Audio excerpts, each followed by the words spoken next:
అదే RTV app వార్తల్ని క్షణాల్లో చదివే అవకాశం ఉంటుంది. ఒక న్యూస్ పేపర్, ఒక టెలివిజన్ ఛానల్ మీ చేతుల్లో ఎప్పుడూ ఉంటాయి. సో వకీల్ సాబ్లో మీ క్యారెక్టర్ చాలా అద్భుతంగా ఉంటుంది. అంటే రియల్ లైఫ్లో విమెన్ ఫేస్ చేసే ప్రతి ఒక్క సంఘటన మన ఆ సినిమాలో చూడొచ్చు.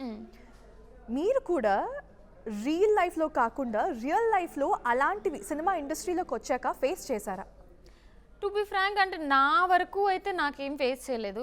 అది ఏదో కావాలని చెప్తున్నట్టు కూడా కాదు, నిజంగానే నాకు ఎప్పుడు అంత ఫేస్ చేయాల్సిన, నేను కూడా వచ్చే ముందు మా ఇంట్లో భయపడ్డారు, నేను భయపడ్డాను. కానీ ఇండస్ట్రీ ఎలా అంటే అండి, మనల్ని మనం ఎలా పోర్ట్రే చేసుకుంటామో అట్లనే ట్రీట్ చేస్తుందని నాకు అనిపించింది.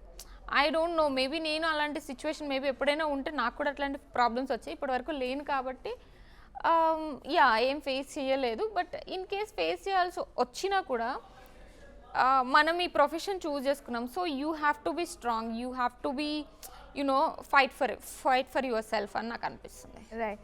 And I've seen the tattoo there. ఏంటి ఆ టాటూకి మీనింగ్ ఏంటి?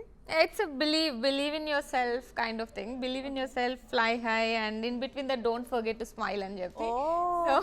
అంత అర్థం ఉంది యాక్చువల్లీ. అంటే బేసికలీ ఏమైపోతుంది అంటే, అరే నాకు ఒక ఎయిమ్ ఉంది, నాకు ఒక గోల్ ఉంది, అక్కడి వరకు వెళ్ళాలని చెప్పేసి ఎప్పుడు ఫోకస్ అక్కడ మీదే ఉండి మన లైఫ్ని మనం హ్యాపీగా లీవ్ చేయడం మర్చిపోతాం చాలా సిచ్యువేషన్లో. నేను అలాంటి కైండ్ ఆఫ్ పర్సన్ని, అందుకనే స్మైల్ వేసుకున్నాను, మధ్యలో స్మైల్ వేసుకున్నాను. ఎప్పుడైనా నాకు గుర్తొచ్చినప్పుడు చూసుకుంటే ఓకే మరీ ఎక్కువ టూ మచ్ ఇంటెన్స్ అయిపోతున్నావు కెరియర్ అని చెప్పి, ప్రొఫెషనల్ వైజ్గా అలా వద్దు అని చెప్పి just sit back and relax some time. Very nice. So Bahishkarana సినిమాకి సంబంధించి కొన్ని మెమరబుల్ మూమెంట్స్ ఉంటాయి షూట్ చేస్తున్నప్పుడు. So share them. Good or bad రెండు ఉన్నాయి. బ్యాడ్ అంటే okay, tell me good first then bad. Yeah లేదు బ్యాడ్ చెప్తాను ఫస్ట్, ఎందుకంటే గుడ్ చెప్పినప్పుడు ఆ పాజిటివ్ ఇంపాక్ట్ ఉంటుంది మీకు లాస్ట్లో question last. Agreed. Full on హీట్లో చేసామండి.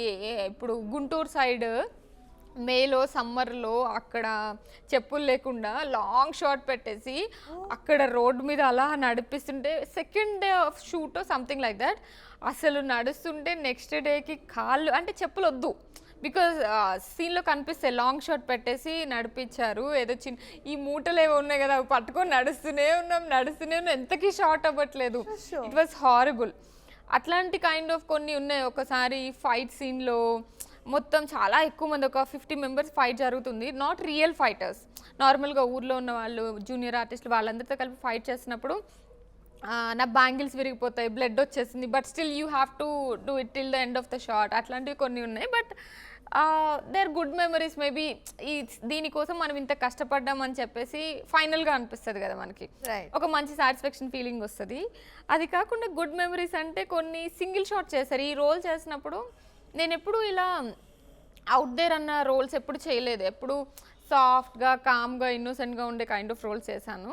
సో ఈ ఫిల్మ్లో నాకు ఒక సింగిల్ షాట్ పెట్టారనమాట. సింగిల్ షాట్ పెట్టేసి మేబీ ఒక 1 minute సింగిల్ షాట్, కెమెరా మనల్ని ఇట్లా ఫాలో అవుతూ ఉంటుంది. దాన్ని సింగిల్ షాట్లో సింగిల్ టేక్లో చేసాము. సో యూనిట్ అంతా హ్యాపీ ఫీల్ అయ్యారు, క్లాప్స్ కొట్టారు. That was a memorable experience. Very nice. ఎప్పుడైనా డైరెక్టర్ ఈ సిరీస్ నడుస్తున్నప్పుడు, మీరు యాక్టింగ్ చేస్తున్నప్పుడు, అనన్య వన్ మోర్ టేక్ అని ఒక 10 టేకులు అవ్వడం జరిగిందా? ఏదైనా చాలా టఫెస్ట్ సీన్ ఏంటి? ఆ సీన్ ఎక్స్ప్లెయిన్ చేయండి. 10 takes ఎప్పుడు అవ్వలేదు, మ్యాక్సిమం 3-4 takesలోనే అయిపోతుంది. అంటే maybe because of other reasons. ఇప్పుడు ఇందాక నేను చెప్పినట్లు చాలామంది ఫైటర్స్ ఉన్నారు, 50 members ఫైటర్స్ ఉన్నారని చెప్పినప్పుడు ఆ 50 members different kind of reasons ఉండొచ్చు. సో ఒక 1 day మొత్తం కంప్లీట్ సీన్ చేసాము. సో చాలా టేక్స్ పట్టాయి అప్పుడు చెప్పారు. బట్ మేబీ మనం డబ్బింగ్లో చూసిన తర్వాత, అవన్నీ చూసిన తర్వాత ఓకే వర్త్ ఇట్ అని అనిపిస్తుంది. ఓకే. సో ఓవరాల్గా you very happy with the character? Yeah, of course. So ఈ సినిమాలో లైక్ మేము ఒక లవ్ కైండ్ ఆఫ్ థీమ్ని చూడగలుగుతామా? రొమాన్స్ ఉంటుందా? Romance I don't know, but there is love. Okay. Romance అంటే డిఫరెంట్ కైండ్ ఆఫ్ రొమాన్సెస్ ఉంటాయి కాబట్టి నేను అది చెప్పలేను. But there is love, leads మధ్య లవ్ ఉంది. అండ్ నా రోల్కి లవ్ ఒక మంచి ఎక్స్పీరియన్స్ అయితే ఉంటుంది, love kind of experience. Very nice. మరిన్ని వీడియోస్ కోసం ఛానల్ ని సబ్స్క్రైబ్ చేయండి, లేటెస్ట్ అప్డేట్స్ కోసం వాట్సాప్ ఛానల్ ని ఫాలో చేయండి అండ్ లింక్ డిస్క్రిప్షన్ లో ఉంది.